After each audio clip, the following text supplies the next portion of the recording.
ma femme m'a dit de disparaître. Mais 4 ans plus tard, elle m'a revu et sa réaction a été incroyable. Avant de commencer, s'il vous plaît, abonnez-vous et aimez la vidéo. Marissa ne l'a pas seulement dit. Elle l'a hurlé. Je mérite mieux que toi, David. Tu m'entends? Quelqu'un qui compte vraiment. Pas un petit rêveur fini à la voix douce qui joue au gentil dans une ville qui dévore les gens comme toi au petit déjeuner. Sa voix résonnait contre les hautes baies vitrées de notre loft, tranchant le silence comme une lame. Je me tenais près de l'îlot de la cuisine, tenant encore la tasse en céramique que je lui avais faite 2 Noëls auparavant. Elle tremblait légèrement dans ma main. Pas de peur, mais de la retenue qu'il me fallait pour ne pas égaler sa rage. Tu fais vraiment ça maintenant, demandai-je, la voix stable. Elle était déjà en pleine lancée, tournant en rond, pieds nus dans ce peignoir de soie qu'elle portait quand elle voulait se sentir supérieure. Le même peignoir qui, autrefois, me donnait l'impression qu'elle était une déesse. Maintenant, elle ressemblait à une crise de colère déguisée en satin. Oh, ne retourne pas la situation, cracha-t-elle. Tu te laisses vivre, David. Tu agis comme si être simplement bon suffisait, mais tu n'es pas assez. Tu m'ennuies. Tu penses que ça.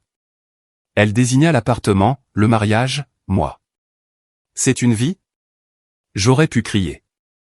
J'aurais pu lui rappeler que j'avais payé chaque centimètre carré de ce loft avec des heures de freelance qui s'étiraient jusqu'à l'aube. Que j'avais aussi porté ses rêves, même quand les miens manquaient d'air. Mais au lieu de ça, j'ai fait quelque chose de plus cruel. Je suis resté calme. Je me suis approché d'elle lentement, comme si j'approchais un animal effarouché. Marissa, dis-je, la voix basse. Que t'est-il arrivé? Cela l'arrêta, juste une seconde. Son expression vacilla. De la confusion, peut-être de la culpabilité, mais ce fut aussi vite disparu. Je me suis réveillé. C'est ça, lança-t-elle. J'ai réalisé que je suis encore jeune, que je vaux encore quelque chose. Et je ne vais pas pourrir aux côtés d'un homme dont la plus grande ambition est de se sentir en paix. Tu veux passer ta vie à écrire dans ton journal? Vas-y, fais-le seul. Cet endroit, elle désigna de nouveau l'appartement. Cette maison n'est plus la tienne. Je secouai lentement la tête, posant la tasse avec précision. Non, dis-je, tu n'as pas le droit de changer les règles en cours de partie. Tu veux partir? Fais tes valises, mais je ne vais nulle part ce soir. C'est aussi ma maison, et ce n'est pas moi qui brise nos vœux. Elle plissa les yeux. Tu penses que tu peux me culpabiliser pour que je me taise, pour que je prétende que ce n'est pas fini? Je lui offris un sourire las. Je ne prétends rien, Marissa. Je ne vais simplement pas te donner la satisfaction de me voir m'effondrer. L'air s'épaissit entre nous, sa bouche légèrement ouverte, la fureur chassant la confusion. Elle ne savait pas quoi faire de mon calme. La rage a besoin de carburant, et je ne lui en donnais aucun. Elle entra en trombe dans la chambre, attrapa un oreiller et un plaid, et revint s'installer avec défi sur le canapé du salon. Comme tu veux, siffla-t-elle. Mais ne pense pas que ça change quoi que ce soit. C'est fini entre nous. Je ne dis plus un mot. Je retournai simplement à la cuisine, repris la tasse et finis le reste de thé froid. Cette nuit-là, je dormis seul dans notre lit. Elle n'est pas venue. Le divorce fut finalisé en 3 mois. Pas de disputes interminables, pas de portes qui claquent, juste des signatures froides et du silence. Mais ce n'était pas la fin. C'était la première fissure. Car lorsque vous perdez tout ce qui était censé vous ancrer, ce qui reste, c'est de l'espace. Assez pour tomber ou pour s'envoler. Je ne le savais pas encore, mais ce moment, cette nuit-là, avec son venin et mon calme, marqua le début de quelque chose d'étrange. Pas ma fin, mais mon commencement. Quand les roues ont touché le sol à Katmandou, cela ne ressemblait plus à une décision. C'était comme si la gravité faisait le reste après que j'avais déjà lâché prise. Je n'avais prévenu personne à la maison. Pas de mail, pas de message de dernière minute, juste une disparition silencieuse. Un sac, un passeport, et un journal à moitié rempli, coincé entre des chaussettes. L'encre sur les papiers du divorce n'avait même pas encore séché que j'avais déjà réservé le vol. Marissa avait obtenu tout ce qu'elle voulait. Le loft, la voiture, même la machine à expresso que j'avais transportée sur 3 kilomètres dans le trafic de Soho parce qu'elle avait dit un jour, un vrai café est plus important que le loyer. Je lui ai tout laissé, sauf le silence, que j'ai emporté avec moi.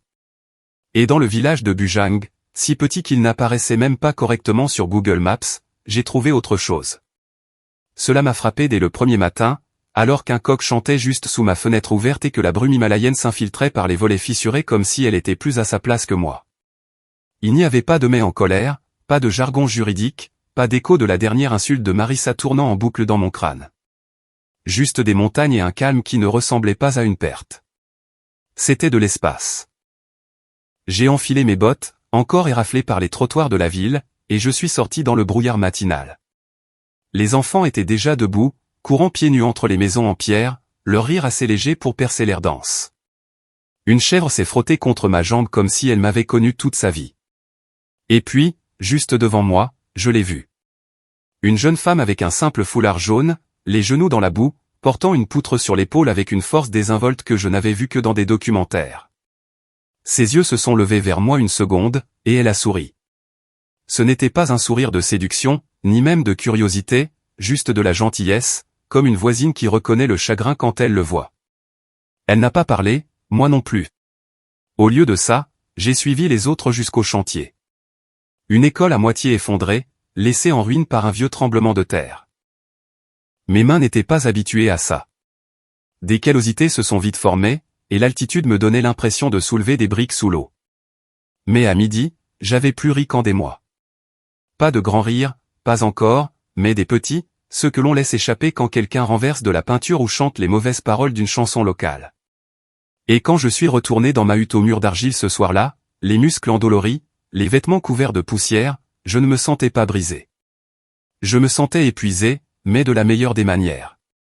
J'ai allumé la bougie près de mon lit, ouvert le journal que Marissa m'avait offert lorsque j'avais obtenu mon diplôme de maîtrise en art, à l'époque où elle croyait encore que je pouvais écrire quelque chose qui valait la peine d'être lu, et j'ai écrit une seule phrase, je me sens de nouveau humain. Pas de public, pas d'applaudissements.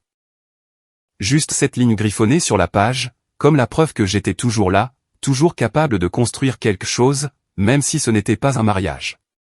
Peut-être, surtout parce que ce n'en était pas un. Chaque soir, après que les coups de marteau cessaient et que le soleil glissait derrière les montagnes comme s'il avait mieux à faire ailleurs, je m'asseyais près de la petite étagère en argile de ma hutte où la bougie attendait. La routine s'est installée comme une respiration. Faire bouillir de l'eau pour le thé, enlever la terre sous mes ongles et ouvrir le journal. Au début, je n'écrivais que des notes pratiques. Ce que nous avions construit, combien de briques étaient empilées, les noms des enfants qui m'avaient fait rire. Mais lentement, les fissures entre les faits se sont élargies. J'ai commencé à écrire ce que je ressentais. Je n'avais pas l'intention de le partager avec qui que ce soit. C'était juste pour moi, un endroit pour vider les fantômes. Mais un soir, quelque chose d'étrange s'est produit. L'électricité était coupée pour la 3e soirée consécutive, et j'ai griffonné quelque chose que je ne voulais pas écrire, peut-être qu'un cœur brisé n'est que la façon du corps de vous rappeler de reconstruire, pas de revenir. J'ai fixé les mots pendant un long moment. Puis, presque impulsivement, j'ai ouvert l'application de mémo vocal sur mon téléphone et je les ai murmurés à voix haute. L'acoustique dans la pièce d'argile était étonnamment riche. Ma voix est revenue en écho avec une douceur que je n'avais pas entendue depuis des mois. Le lendemain matin, j'ai monté le clip, si on peut appeler ça du montage, et je l'ai mis en ligne sur une plateforme de podcast que j'avais utilisée une fois à l'université. J'ai appelé l'épisode « Décombres » et le podcast « Depuis les décombres », ça sonnait juste. Je n'en ai pas fait la promotion. Je n'ai même pas mis de lien nulle part. J'ai juste appuyé sur « Publier » et je l'ai laissé là, comme une bouteille à la mer. Ce jour-là, nous avons fini de reconstruire un mur de l'école qui s'était effondré des années auparavant. Les villageois ont applaudi. Les enfants ont peint leur nom sur le ciment frais avec des pinceaux trempés dans des baies écrasées et de la boue de rivière. L'un d'eux m'a tendu une tranche de mangue, souriant comme si j'étais de la famille. Je n'avais pas souri comme ça depuis des années. Plus tard dans la soirée, j'ai vérifié le podcast par curiosité. 9 écoutes. C'était 8 de plus que ce à quoi je m'attendais. À la fin de la semaine, il y en avait 32. Et avec chaque épisode tranquille que j'enregistrais, seul avec une bougie et les murs fissurés d'une hutte empruntée, de plus en plus de gens le trouvaient. Pas beaucoup, mais assez. Des messages ont commencé à arriver. Une femme de l'Ohio, je ne sais pas pourquoi, mais votre voix m'a fait respirer plus lentement aujourd'hui. Un homme de Vancouver, s'il vous plaît, ne mentionnez jamais son nom. Laissez cela vous concerner. Et mon préféré, d'un anonyme, il y a quelque chose de sacré dans votre façon de décrire la douleur. Comme si ce n'était pas un méchant, juste un professeur fatigué. Je n'ai jamais prononcé le nom de Marissa. Jamais fait allusion à la tempête de feu à Manhattan. Le podcast ne parlait pas d'elle. Il parlait de l'après. Je parlais du son des briques posées par des mains trop jeunes pour porter un traumatisme. Et de la façon dont la confiance ressemble au bambou. Fine au début, mais presque indestructible lorsqu'elle est superposée. Je parlais du fait que le chagrin n'est pas bruyant. Ce ne sont pas des portes qui claquent ou des pleurs sur le sol de la cuisine. C'est l'écho quand personne ne prononce votre nom au dîner. C'est le son de votre propre souffle dans une pièce où vous ne vous attendiez pas à survivre. Et je parlais de la grâce. Pas le genre doux et scintillant, mais la version qui apparaît lorsque vos jointures sont à vif et que votre fierté s'est fondue dans la sueur. Au 3e mois, j'avais près d'une centaine d'auditeurs. La plupart ne disaient jamais un mot, mais je les imaginais promener leurs chiens dans des rues de banlieue, rester éveillés à 2 heures du matin, conduire vers des emplois qu'ils n'aimaient pas. Des gens dont la vie s'était fissurée en silence, cherchant une voix qui ne se précipiterait pas pour arranger les choses, mais qui s'assiérait simplement à leur côté dans le noir. Je connaissais cette voix parce que j'en avais été privé, moi aussi. Parfois, je me demandais ce que Marissa penserait si elle tombait dessus. Reconnaîtrait-elle l'homme derrière le micro? Ou le calme la dérouterait-il? Entendrait-elle la dignité dans mon silence et réaliserait-elle enfin que ce qu'elle avait brisé n'était pas un homme faible, mais un homme profond? Mais ce n'était que des pensées passagères, des lueurs fantomatiques, rien de plus. Parce que la vérité était que je ne construisais rien pour qu'elle le voie. Je construisais quelque chose pour moi-même, pour y vivre. Et lentement, épisode par épisode, j'apprenais à l'habiter. J'écossais des petits pois avec une vieille femme nommée Benna quand l'email est arrivé. Ses doigts bougeaient comme de la poésie, sa peau plissait comme le parchemin d'une vie bien vécue. Elle ne parlait pas beaucoup anglais, et je ne parlais pas assez népalais, mais cela ne semblait pas avoir d'importance. Nous travaillions en rythme, en silence, dans une compréhension mutuelle, son panier se remplissant de verre, le mien à moitié plein. Elle a ri et m'a tapoté le poignet comme si j'étais un élève lent qu'elle adorait. Le ciel se couvrait pour un orage quand mon téléphone a vibré une seule fois. J'ai failli ne pas le regarder. Ici, la réception arrivait par intermittence et les messages arrivaient généralement par grappe, mais cette fois, ce n'était qu'un seul email. Sujet, invitation à prendre la parole, sommet mondial de la résilience. J'ai cligné des yeux en regardant l'écran. Au début, j'ai cru que c'était un spam. Le ton du message semblait trop poli, trop formel. Mais en lisant la suite, mon cœur s'est accéléré. Pas d'excitation, mais de ce rythme étrange et hanté que je n'avais pas ressenti depuis Manhattan. Ils avaient entendu parler d'eux, depuis les décombres. Plus précisément, une femme nommée Élise, directrice de programme au sommet, était tombée sur l'épisode où je parlais de la reconstruction du mur de l'école. Elle a dit que ma voix portait un calme brut et authentique, qu'elle lui rappelait quelqu'un qui avait enfin fait la paix avec la perte de la guerre. Elle voulait que je vienne parler à New York. Mon premier réflexe a été de supprimer l'email, mais quelque chose en moi s'est arrêté. Une longue pause silencieuse, du genre que j'avais l'habitude de remplir d'arguments, de distractions, d'explications. Pas cette fois. Cette nuit-là, je n'ai pas enregistré. Je n'ai pas écrit dans mon journal. Je me suis juste assis près de la bougie et j'ai laissé l'idée m'envahir comme une pluie froide. Revenir. Le mot lui-même avait un goût amer, comme si j'avalais de la cendre. Mais ensuite, j'ai pensé à ce que j'avais ressenti en arrivant à Bujang la première fois, indésirable par l'univers, méconnaissable à mes propres yeux. Et comment, jour après jour, ce sentiment s'était dénoué, pas d'un coup, pas proprement, mais honnêtement. Et si retourner là-bas ne consistait pas à affronter Marissa ou à récupérer quoi que ce soit de perdu? Et si c'était juste pour tourner la page? Et s'il était temps de laisser l'ancienne version de moi-même traverser la ville une dernière fois? Non pas pour la hanter, mais pour lui dire adieu. Le lendemain matin, j'ai montré l'email à Pong, le coordinateur du village. Il l'a lu lentement, puis me l'a rendu. C'est bien, dit-il simplement. Je ne suis pas sûr, ai-je répondu. C'est à New York. Il a haussé les épaules. Vas-y. Tu es fort maintenant. La ville ne te fera pas de mal. Je voulais y croire. J'ai dit, oui. Le vol a été réservé pour dans 2 semaines. Assez longtemps pour terminer le cycle de reconstruction en cours. Assez court pour que je n'ai pas le temps de me défiler. Les villageois ont organisé un petit dîner pour ma dernière soirée. Une longue table de lentilles et de rire, des bougies brillant sous un toit de chaume.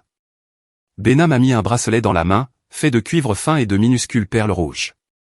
Cœur en sécurité, dit-elle en anglais, en tapotant doucement ma poitrine. Je n'ai pas pleuré. Pas là. Mais quelque chose en moi a changé. Un adieu doux à l'homme qui était arrivé ici des mois plus tôt avec rien d'autre qu'un ego en sang et une colonne vertébrale identitaire brisée. Cette nuit-là, alors que la pluie dansait dehors et que la chèvre se blottissait près de ma porte comme une sentinelle silencieuse, j'ai enregistré un dernier épisode avant de partir. Je ne l'ai pas titré. J'ai juste murmuré, parfois, guérir, ce n'est pas rester.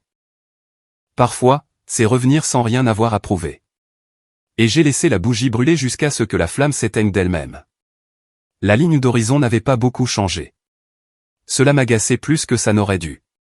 J'ai fait le trajet depuis l'aéroport en silence, le chauffeur fredonnant quelque chose de faux tandis que les ponts s'étiraient vers la ville comme des bras prêts à m'engloutir. J'ai gardé le regard fixé par la fenêtre, regardant l'acier et le verre défiler comme des fantômes.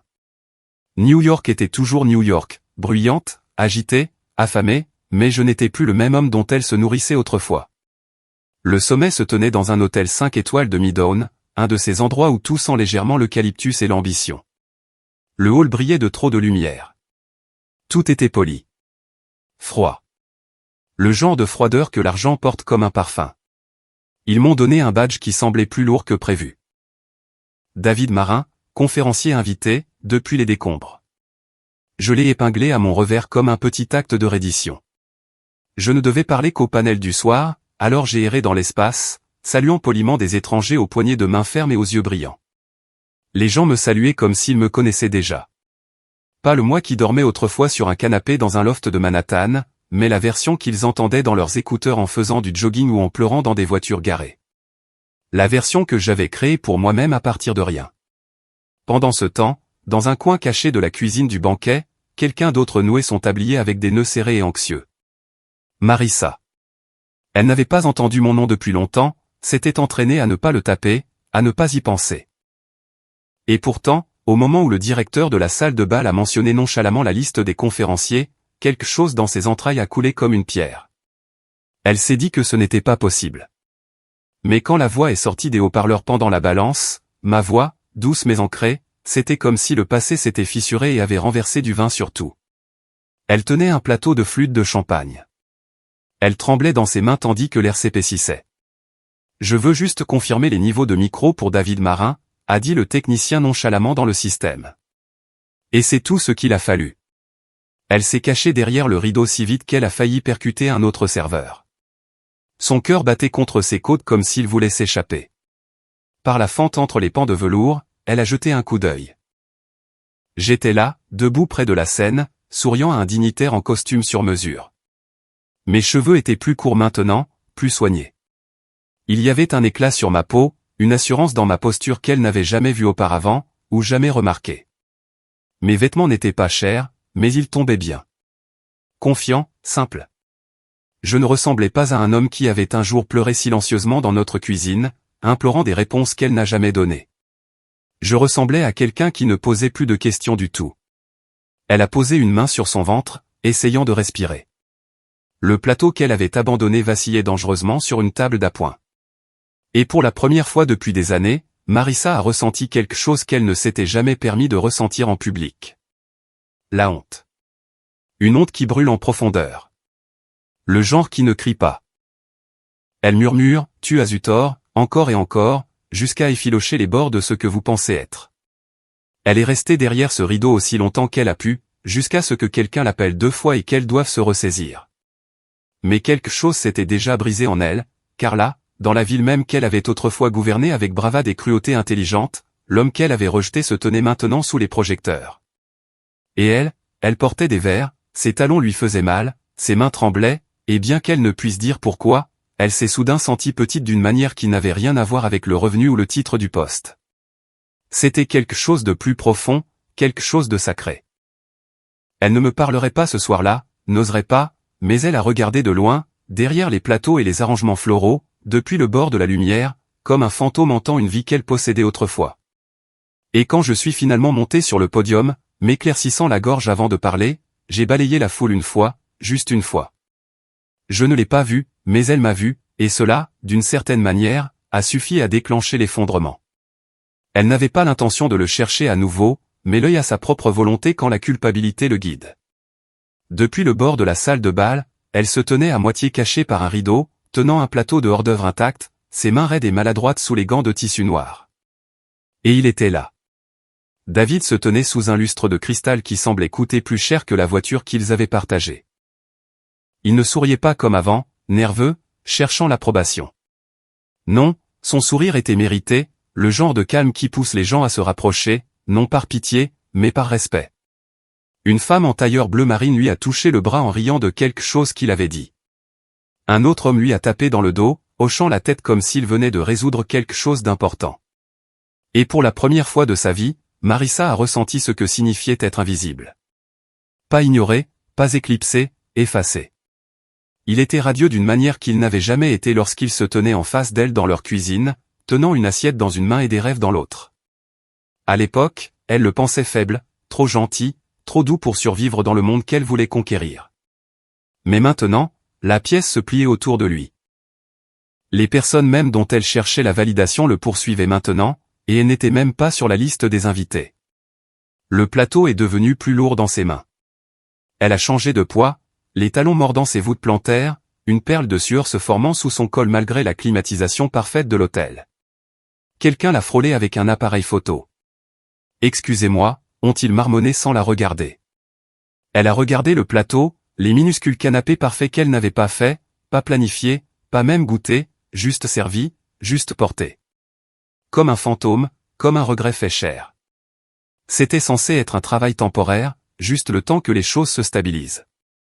Mais elles ne se sont jamais stabilisées. Et d'une manière ou d'une autre, c'était sa vie maintenant, se déplacer dans des espaces qu'elle avait autrefois gouvernés comme une reine, priant pour ne pas être vue par les gens qui portaient encore son nom dans des histoires dont elle n'avait jamais voulu être la vedette. Elle a relevé les yeux. David a ri doucement de quelque chose qu'un homme plus âgé a dit. Et pendant un instant, le lustre a attrapé le bord de son profil, juste assez pour éclairer les parties de lui qu'elle n'avait jamais vraiment vues.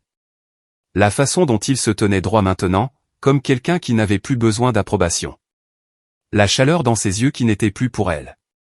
Elle a regardé la courbe de sa mâchoire, l'aisance de ses gestes, et cela l'a frappé si fort qu'elle a dû s'appuyer contre la tringle à rideau. Il était devenu quelqu'un qu'elle ne pouvait plus toucher. Et elle était devenue une note de bas de page dans une histoire qui n'était plus à son sujet.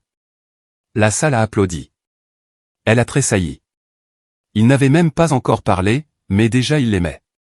Et tout ce qu'elle pouvait faire, c'était écouter. Je ne m'attendais pas à la croiser. Pas vraiment. Dans un coin de ma tête, bien sûr, j'avais imaginé la possibilité, mais je l'imaginais dans le métro. Peut-être en nous croisant dans une rue pluvieuse, regardant tous les deux de l'autre côté juste un peu trop tard. Pas ça. Pas dans un couloir bordé de portraits encadrés d'étrangers qui avaient changé le monde. Je venais de sortir pour prendre l'air. Le panel était terminé, et j'avais besoin d'espace. Le genre d'espace qui ne résonne pas d'applaudissements ou de clics d'appareil photo. Le genre qui laisse vos pensées bouger sans se heurter à l'ambition de quelqu'un d'autre. Le couloir était sombre, éclairé uniquement par des appliques murales chaudes et le doux murmure d'une conversation lointaine. Et puis elle était là. Marissa, debout près du portrait de quelqu'un de célèbre que je ne reconnaissais pas. Ses mains étaient serrées en petits points nerveux à ses côtés. Elle était vêtue d'une tenue de traiteur noir, mais son visage m'a tout dit avant même qu'elle n'ouvre la bouche. Le choc, l'embarras, et autre chose. Quelque chose comme un regret qui n'avait nulle part où s'asseoir. Sa voix a brisé le silence comme un verre fin. David. Je n'ai pas répondu tout de suite. Elle s'est avancée lentement, comme si elle avait peur que je disparaisse. Je ne savais pas que tu étais. Je veux dire, j'ai entendu ton nom, mais je ne pensais pas, ces mots trébuchaient les uns sur les autres. Tu as l'air différent. J'ai hoché la tête doucement. Je le suis. Ses yeux ont balayé mon visage comme si elle cherchait des repères qu'elle avait l'habitude de reconnaître. Mais j'avais changé la carte intentionnellement. Je n'aurais jamais imaginé ça, dit-elle, sa voix s'amincissant. Toi, ici, comme ça. Tu étais incroyable là-haut. Il buvait tes paroles.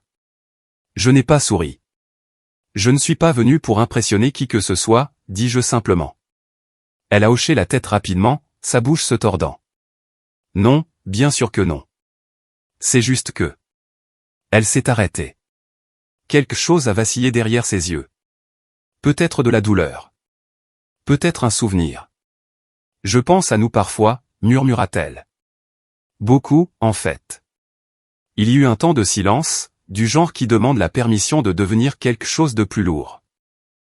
Elle semblait plus petite que dans mon souvenir, pas physiquement, mais émotionnellement, comme quelqu'un qui réalisait enfin que son trône était bâti sur du sable. Je ne me suis pas précipité pour combler le vide. Je l'ai laissé s'asseoir avec ça. Et puis elle l'a dit. Je suis désolé. 2 mots, doux, à peine un souffle. J'ai étudié son visage. La femme qui m'avait autrefois mis à la porte de ma propre maison se tenait maintenant dans un couloir, ressemblant à une enfant surprise en train de voler des bonbons. Et pourtant, une partie de moi voulait tendre la main. Non par amour, mais par réflexe. L'ancienne version de moi aurait sauté sur ses excuses, désespérée de donner un sens à ce que nous avions perdu. Mais cette version de moi était partie. Alors j'ai juste hoché la tête à nouveau. Je te crois. Ses yeux ont brillé. J'ai été cruelle, dit-elle. Je pensais avoir besoin de plus, mais c'est toi qui avais de la profondeur. Tu l'as toujours eu. Je ne pouvais simplement pas le voir à travers mon propre bruit. Cela a failli me faire parler. Presque. Elle s'est approchée, l'odeur de savon d'hôtel et de vieux parfums me frôlant comme un déjà-vu. Je sais que je ne mérite rien de ta part, murmura-t-elle. Mais entendre à nouveau ta voix, voir qui tu es devenu. Je suppose que je voulais le dire avant de perdre l'occasion. J'ai croisé son regard, ni avec feu ni avec glace, mais avec le genre de calme qu'elle prenait autrefois pour de la faiblesse. Tu ne me connaissais pas vraiment à l'époque, dis-je doucement. Et ce n'est pas grave. Je ne me connaissais pas moi-même non plus. Ses lèvres se sont entr'ouvertes comme si elle voulait en dire plus, mais je les regardais se figer, car quelque chose dans mon ton, calme, pas froid, lui a dit qu'elle se tenait devant quelqu'un qu'elle ne pouvait plus manipuler. Elle a baissé les yeux, et comme par magie, le pouvoir a changé de camp. Pendant des années, j'avais vécu dans son ombre, mesurant ma valeur au centimètre d'espace qu'elle m'accordait. Mais maintenant, dans ce couloir silencieux, c'était elle qui demandait une reconnaissance. Et j'étais déjà parti. Je ne me suis pas éloigné. Pas encore. Mais je ne me suis pas non plus rapproché. Je l'ai laissée avec le silence qu'elle avait l'habitude de posséder. Et pour la première fois, il semblait qu'elle comprenait enfin ce que cela faisait. Elle m'a attendu devant le restaurant le lendemain après-midi. Je l'ai vue avant qu'elle ne me voie, debout près d'une rangée de parcs-mètres, les bras croisés serrés contre sa poitrine comme si elle retenait quelque chose. La ville bougeait autour d'elle, klaxons, talons, précipitations. Mais elle restait immobile. Quand nos regards se sont croisés, elle s'est avancée rapidement, comme si la peur l'avait retenue et qu'elle venait de briser son emprise. « David, dit-elle, à bout de souffle. » J'ai ralenti, hochant la tête une fois. « On peut parler ?» demanda-t-elle rapidement, sa voix déjà effilochée. J'ai indiqué un banc tranquille près de l'entrée. Elle s'est assise la première, s'agrippant au bord comme s'il pouvait lui échapper. Je suis resté debout un instant de plus que nécessaire, juste assez longtemps pour me rappeler que je n'étais pas là pour jouer le rôle de réconfort. Elle a levé les yeux vers moi, les yeux vitreux. Je ne mentais pas hier. J'ai pensé à toi plus que je ne le croyais possible. Je n'ai rien dit. Elle a insisté. J'ai été stupide. Je le sais maintenant. J'ai couru après des choses qui ne signifiaient rien. Je te pensais sûr et silencieux, et je voulais le tonnerre. Mais le tonnerre passe, David. Toi, tu es resté. Une boule s'est formée dans sa gorge et elle a cligné des yeux rapidement. Ce que nous étions me manque. La façon dont tu me regardais, comme si j'étais plus importante que le monde, me manque. Elle a tendu la main, ses doigts effleurant à peine le tissu de ma manche. S'il te plaît, ne pouvons-nous pas recommencer? Je me suis enfin assis. Sa main est retombée sur ses genoux comme si elle avait perdu son encre. Je t'ai déjà pardonné, dis-je. Elle a eu un léger hoquet, les yeux écarquillés. Mais, ai-je continué, je ne suis plus cet homme. L'air entre nous s'est fissuré. Elle a secoué légèrement la tête, comme si elle essayait de remonter le temps avec incrédulité. Qu'est-ce que ça veut dire? Ça veut dire, dis-je doucement, que l'homme qui mendiait ton amour, il n'habite plus ici. Il a trouvé la paix loin d'ici, et il a construit quelque chose à partir de la douleur. Il ne veut pas revisiter les décombres juste pour se sentir vu. Sa voix s'est brisée. J'ai eu tort, David. Est-ce que ça ne peut pas compter pour quelque chose? J'ai hoché lentement la tête. Si. Ça veut dire que tu guéris, toi aussi. Ses larmes ont coulé rapidement maintenant. Alors pourquoi ai-je l'impression de te perdre à nouveau? Parce que, dis-je, c'est le cas. Elle a tendu la main vers la mienne, mais je n'ai pas bougé. Ses doigts ont plané, puis sont retombés. Je pensais que peut-être, murmura-t-elle, il y avait encore une version de nous quelque part. Je l'ai regardée, vraiment regardée. Et pendant un instant, j'ai presque eu pitié de l'espoir dans ses yeux. Il y en a une, dis-je, mais elle n'existe que dans ta mémoire. J'ai tourné la page. Et j'espère qu'un jour, tu le feras aussi. Sa lèvre a tremblé. Je ne sais pas comment. Moi non plus, dis-je, jusqu'à ce que je n'ai plus d'autre choix. Et sur ce, je me suis levé. Elle n'a pas suivi. Je me suis éloigné du banc, de la culpabilité, de la partie de moi qui a un jour cru que son remords pourrait réécrire notre fin. Derrière moi, j'ai entendu un sanglot étouffé, mais je ne me suis pas retourné. La librairie était calme quand je l'ai revue. Pas de drame, pas de caméra, juste le doux bruit des lecteurs et le bip occasionnel d'un scanner à la caisse. J'étais là pour signer des exemplaires du livre que je n'avais jamais prévu d'écrire, depuis les décombres, notes sur la grâce. Le personnel m'a murmuré que quelqu'un attendait sur le côté. Elle n'a pas fait de scène. Marissa se tenait derrière le présentoir à magazine, les mains serrées autour d'un livre de poche écorné qu'elle n'avait pas prévu d'acheter. Elle semblait plus mince, pas malade, mais dépouillée, comme si la vie avait cessé de lui offrir des extras. Quand nos regards se sont croisés, elle s'est avancée. Cette fois, pas de panique, juste de la dévastation, silencieuse et contenue. « Salut », dit-elle doucement. J'ai hoché la tête.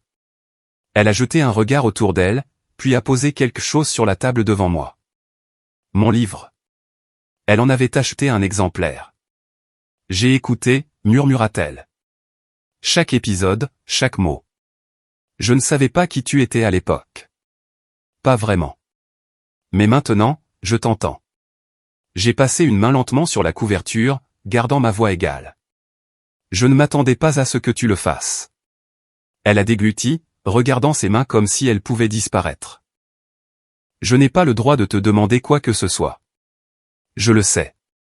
Mais je devais venir. Il y eut une pause, épaisse et chargée. David, sa voix se brisa. Ai-je droit à une seconde chance?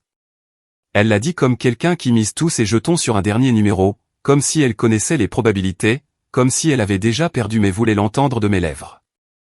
J'ai posé mon stylo, me suis adossé à ma chaise, puis j'ai croisé son regard. Ces mêmes yeux qui brûlaient autrefois d'ambition, de contrôle. Maintenant, ils étaient suppliants, creusés par quelque chose de plus profond que le chagrin d'amour. Et je l'ai dit, calmement et clairement. Tout le monde mérite une seconde chance, Marissa. Ses yeux se sont écarquillés, l'espoir montant rapidement. Mais pas dans cette vie. Les mots l'ont frappé comme un accident de voiture que l'on voit arriver mais qu'on ne peut éviter. Son souffle s'est coupé. Ses lèvres se sont entr'ouvertes comme si elle voulait protester, mais le silence entre nous ne le permettait plus. Plus maintenant.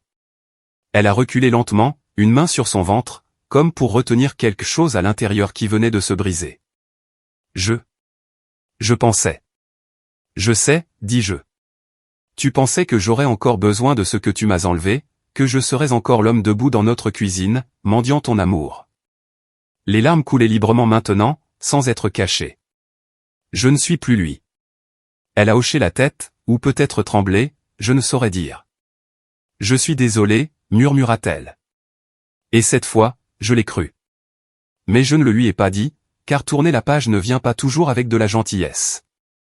Elle s'est retournée, s'est pas mal assurée, heurtant presque une étagère de biographie avant de disparaître par la sortie, comme une histoire se retirant dans sa propre fin.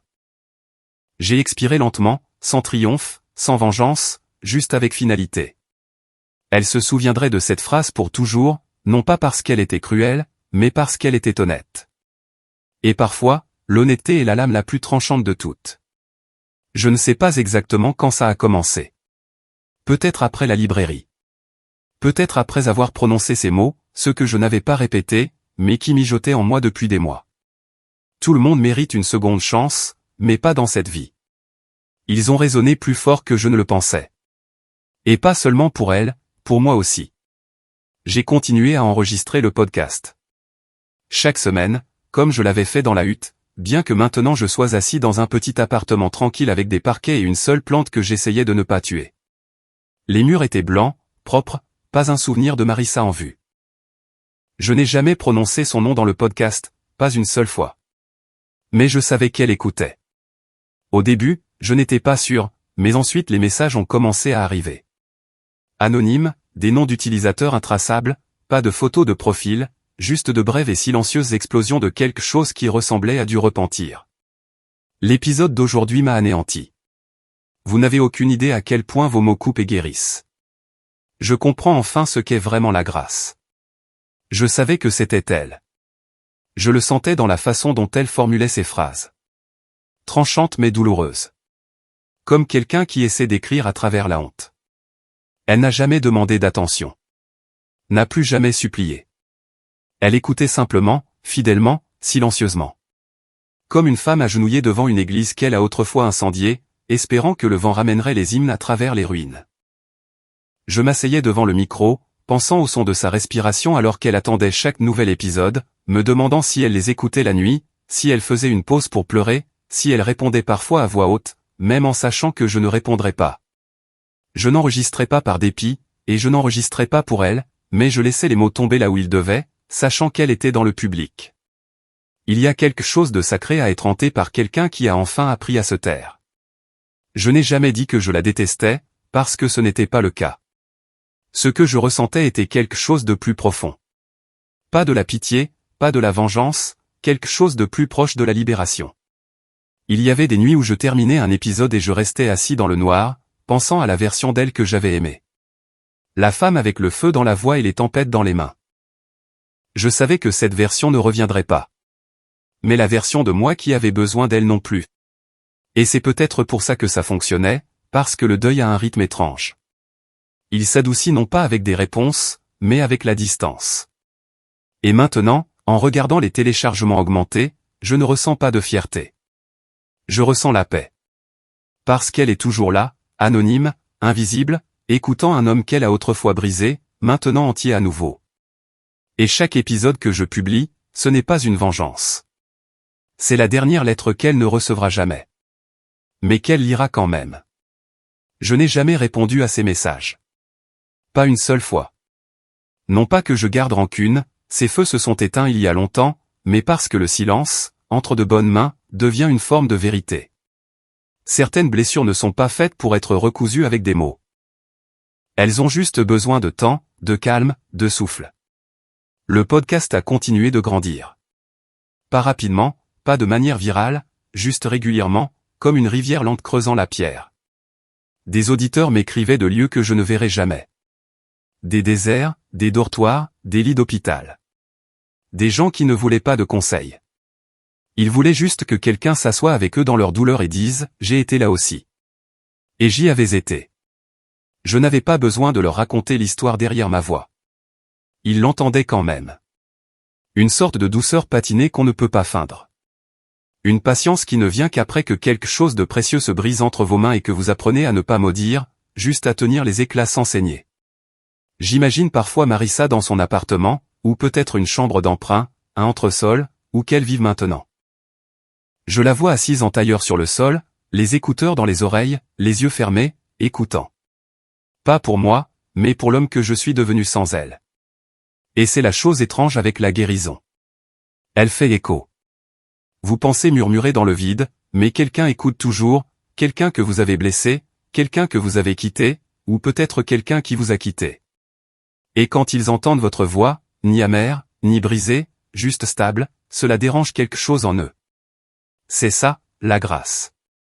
Pas le pardon paré d'or, mais la douleur sourde de savoir que l'on a eu tort. Et la personne que vous avez blessée n'attend plus vos excuses. Elle a tourné la page. Marissa n'a jamais répondu après le dernier épisode que j'ai publié. Je ne m'y attendais pas. C'était un épisode simple. Pas de grandes leçons, pas de monologue, juste ceci, certaines fins ne sont pas des punitions. Ce sont juste des clairières où l'on a enfin la place de planter quelque chose qui vit. J'ai laissé le micro allumé un instant après ça. J'ai laissé le silence respirer. J'ai laissé le message tomber là où il le devait. Et maintenant je marche dans la ville sans tressaillir au coin de rue ou dans les cafés. Je m'assois dans les librairies sans chercher de visage. Je la vois parfois dans les ombres, chez des inconnus, mais la panique a disparu. La blessure ne se rouvre pas. C'est juste une cicatrice maintenant. Et les cicatrices ne sont pas honteuses. Elles sont juste la preuve que nous nous en sommes sortis. Alors, si vous écoutez, que vous soyez elle ou quelqu'un d'autre entièrement, sachez ceci. Il y aura un jour où vous n'aurez plus besoin de vengeance. Un jour où vous cesserez d'écrire des lettres que vous espérez qu'ils liront.